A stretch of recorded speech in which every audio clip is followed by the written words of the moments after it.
এটা নিৰ্বাচনৰ পিছত যোৰহাট লোকসভা সমষ্টিৰ ক্ষেত্ৰত হয়তো এটা পৰ্যালোচনা হৈছিল আমাৰ দলৰ মাজত আৰু পৰ্যালোচনা হোৱাৰ পিছত যিখিনি তথ্য আমাৰ বিধায়ক দুগৰাকী আছে আমাৰ প্ৰদীপ হাজৰিকা আৰু ভৱেন ভৰালী গতিকে দলীয়ভাৱে গোটেই কথাখিনি হয়তো তাত পৰ্যালোচনা কৰিছিল আৰু পৰ্যালোচনা কৰি যিখিনি কথা পাইছে যিখিনি তথ্য তেওঁলোকে সংগ্ৰহ কৰিছে সেই তথ্যৰ ভিত্তিতহে হয়তো এই কথাখিনি মানে হয়তো তেখেতসকলে আমাৰ দলীয়ভাৱে অৱগত কৰিছে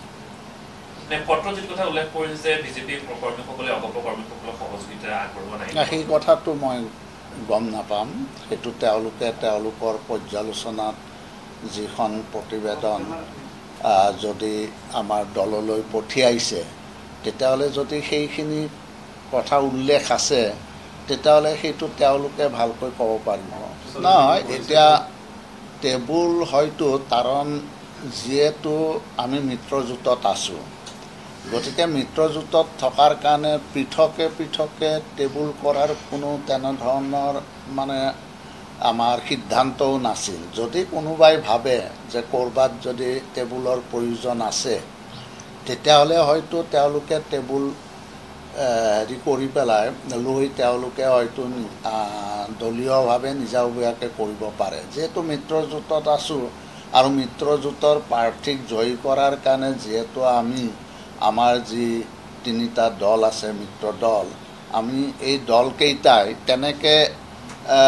আমি একেখন টেবুলত বহিও তেনেকৈ আমিও আমাৰ গুৱাহাটীতো আমি তেনে কাম কৰিছোঁ এতিয়া জনামতে মই যিটো এতিয়া অফিচৰ পৰা গম পালোঁ যে এনেকুৱা চিঠি আমি কিন্তু আমাৰ পাৰ্টীৰ অফিচলৈ পঠোৱা নাছিল আমাৰ পাৰ্টীয়ে দলে এই চিঠিখন পোৱা নাছিল কিন্তু আমাৰ এখন 20 মে তাৰিখে এখন পৰ্যালোচনা সভা দলত অনুষ্ঠিত হৈছিল আৰু তেতিয়া সেই সময়ত যিটো আলোচনা হৈছিল তেতিয়া আলোচনাত আৰু আমাৰ যিখন চিঠি প্ৰেৰণ কৰিছিল আগত এখন চিঠি প্ৰেৰণ কৰিছিল আমাৰ প্ৰদীপ হাজৰিকা ডাঙৰীয়াই বিধায়ক তেখেতে যিখন চিঠি প্ৰেৰণ কৰিছিল তাত কিন্তু মানে আমাৰ মিত্ৰজোঁটৰ প্ৰাৰ্থী তপন গগৈ ডাঙৰীয়া জয়ী হ'ব বুলিয়েই সেই মিটিঙত সেই কথাখিনি উত্থাপন কৰিছিল গতিকে এতিয়া মই শেহতীয়াভাৱে গম পোৱা মতে কিন্তু এনেকুৱা চিঠি কিন্তু আমাৰ দললৈকে অহা নাই নিশ্চয় যদি আমি আমাৰ দলত যদি আমাৰ সেই চিঠি পোৱা নাই তেতিয়াহ'লে সেই চিঠিখন কেনেকৈ ওলাল আমি নাজানো আৰু এইটো কথা আমি ভৱেন ভৰালী বিধায়কে যদি দিছে গতিকে তেওঁৰ পৰা কথাটো জানিব লাগিব যে তেনেকুৱা ধৰণৰ চিঠি কিবা তেওঁ পঠিয়াইছিল নেকি কিন্তু অফিচলৈকে জনামতে আমাৰ কাৰ্যালয়ত এতিয়ালৈকে তেনেধৰণৰ কোনো চিঠি আমাৰ কাৰ্যালয়ে এতিয়ালৈকে পোৱা নাই বা পাৰ্টীয়ে এতিয়ালৈকে পোৱা নাই নহয় নস্যাত মানে এতিয়া আমি আমাৰ কাৰ্যালয়ত পোৱা নাই যদি তেনেধৰণৰ চিঠি ভৱেন ভৰালী ডাঙৰীয়াই যদি তেওঁ লিখি তেনেকৈ যদি প্ৰচাৰ কৰিছে তেতিয়া মই নাজানো কিন্তু আমাৰ কাৰ্যালয়ত এতিয়ালৈকে তেনেধৰণৰ চিঠি আমি পোৱা নাই এতিয়া সেইটো মই সঠিকভাৱে ক'ব নোৱাৰোঁ যে সেইখন ভুৱা নে কি কাৰণ এতিয়া ভৱেন ভৰালীক মই সুধিব লাগিব যে এই চিঠিখন তেওঁ পঠিয়াইছিল নে নাই এতিয়া মই মোৰ কাৰ্যালয়ক মই আমাৰ যিজন অফিচ ছেক্ৰেটাৰী তেওঁক মই সুধিলোঁ যে এনেকুৱা ধৰণৰ চিঠি আহিছে নেকি আমাৰ অফিচে পাইছে নেকি যে আমি পোৱা নাই ইতিমধ্যে আমাৰ আগতেই 20 মে তাৰিখে এখন পৰ্যালোচনা সভা অনুষ্ঠিত হৈছিল আৰু সেই সভাত যিখিনি কথা বক্তব্য ৰাখিছিল সেই বক্তব্যৰ পৰা এইটো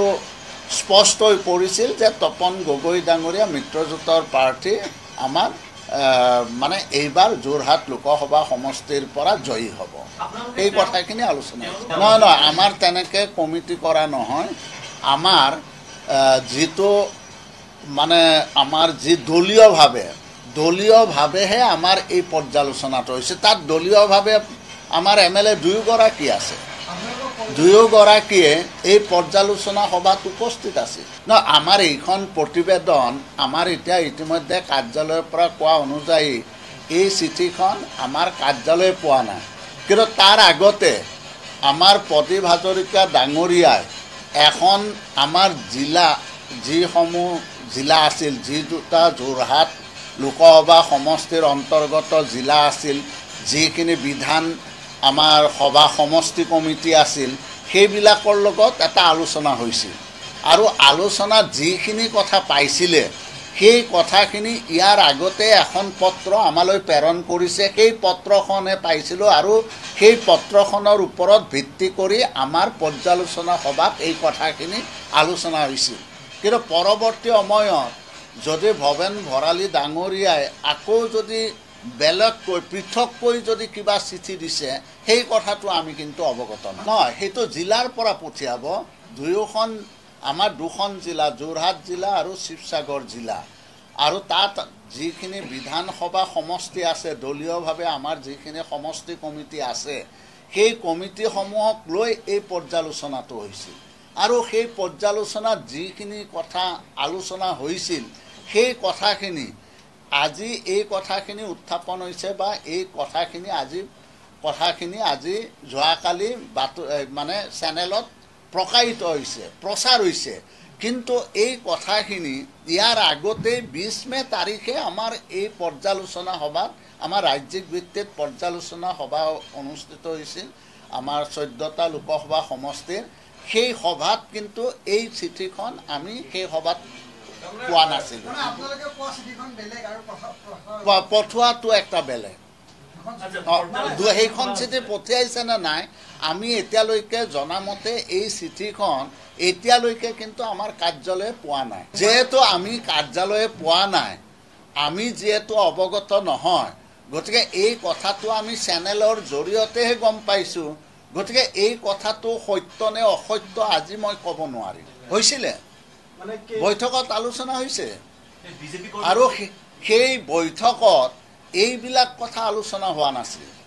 যে বিজেপিয়ে সহায় কৰিছে কৰা নাই এই কথাবিলাকতো তাত আমাৰ আলোচনা হোৱা নাছিলে আমি আমাৰ সেই সময়ত সেই পৰ্যালোচনা সভাত আলোচনা হৈছিল যে আমাৰ যিগৰাকী মিত্ৰজোঁটৰ প্ৰাৰ্থী এই প্ৰাৰ্থীগৰাকী প্ৰকৃতাৰ্থত কেনেধৰণে কি ধৰণে ভোট পাইছে জয়ী হ'বনে নাই সেই কথাবিলাক আলোচনা হৈছিল আৰু তেতিয়া তাত উল্লেখ কৰা হৈছিল যে আমাৰ মিত্ৰজোঁটৰ প্ৰাৰ্থীগৰাকী জয় হোৱাটো নিশ্চিত এতিয়ালৈকে মই অৱশ্যে কৰা নাই মই কথাটো অৱগত হোৱা নাছিলোঁ কালি ধুমুহাৰ ক্ষেত্ৰত অলপ বিজি হৈ আছিলোঁ গতিকে এতিয়া যেতিয়া মই গম পালোঁ যে এনেকুৱা এটা কথা কৈছে আৰু আপোনালোকেও ইতিমধ্যে অৱগত কৰিলে গতিকে মই মোৰ কাৰ্যালয়ৰ অফিচ ছেক্ৰেটাৰীৰ লগত কথা পাতিলোঁ যে এনেধৰণৰ চিঠি আপোনালোকে আমাৰ অফিচে পাইছে নেকি তেতিয়া অফিচৰ ফালৰ পৰা কোৱা হ'ল যে আমি এনেধৰণৰ চিঠি আমি পোৱা নাই কিন্তু আমাৰ 20 মে তাৰিখে এখন পৰ্যালোচনা সভা অনুষ্ঠিত হৈছিল আৰু সেই সভাত আমাৰ এনেধৰণৰ যিখিনি কথা এতিয়া উল্লেখ কৰিছে সেই কথাখিনি কিন্তু সেই সভাত এনেধৰণৰ কোনো কথা কিন্তু আলোচনা হোৱা নাছিল সেইখন চিঠি মই আগতেও কৈছোঁ সেইখন চিঠি আমাৰ 20 তাৰিখে পৰ্যালোচনা সভাত যিটো আলোচনা হৈছিল সেই আলোচনাত এই চিঠিখন সেই আলোচনাত নাছিলে প্ৰদীপ হাজৰিকা ডাঙৰীয়াই যিখন চিঠি প্ৰেৰণ কৰিছিল সেই চিঠিখন এই ধৰণৰ কথা উল্লেখ কৰা নাছিলে যিখন আমাৰ জিলা কমিটিৰ লগত সমষ্টি কমিটিসমূহৰ লগত আলোচনা কৰিছিল যিখন ৰিপৰ্ট আমি পাইছিলোঁ সেই ৰিপৰ্টত এই কথাবিলাক উল্লেখ নাছিল এতিয়া শক্তিশালীটোতো সকলোৱে কোন শক্তিশালী নহয় প্ৰত্যেকটো মানুহে শক্তিশালী আৰু শক্তিশালী হোৱা কাৰণেতো কণ্টেষ্ট কৰে গতিকে এতিয়া যোৰহাট লোকসভা সমষ্টিত এটা যিটো নিৰ্বাচন লোকসভাৰ নিৰ্বাচন অনুষ্ঠিত হৈ গ'ল সেইটো যি ধৰণে প্ৰচাৰ হৈছে সেই ধৰণে কিন্তু তেনেধৰণৰ যে এটা বৃহৎ এটা শক্তিশালী ৰূপত যে অৱতীৰ্ণ হৈছে সেইটো ক'ব নোৱাৰোঁ কাৰণ আমাৰ আৰু কেইটা দিন আছে আৰু 4-5টা দিন আছে 4 জুনত ফলাফল ওলাবই গতিকে ফলাফলে ক'ব নহয় কোন শক্তিশালী নাই নাই, সেইটো কেতিয়াও নহয়, সেইটো মই কেতিয়াও বিশ্বাস নকৰোঁ। আৰু তেনেধৰণৰ যে কিবা এটা হৈছে সেইটো মই ভবাও নাই। কিন্তু যদি ভৱেন ভৰালীয়ে কিবা তেনেকুৱা চিঠি পঠিয়াইছে, যিহেতু আমি পোৱা নাই, আমি কাৰ্যালয়ে পোৱা নাই, মই অৱগত নহয়, গতিকে মই কেনেকৈ কম যে সেই চিঠিখন সত্য নে অসত্য নে কি? এতিয়া তদন্ত কৰিলে কথাটো ওলাই পৰিব, তদন্ত এটা কৰিব লাগিব প্ৰকৃতাৰ্থত তেনেধৰণৰ চিঠি দিছিল নেকি।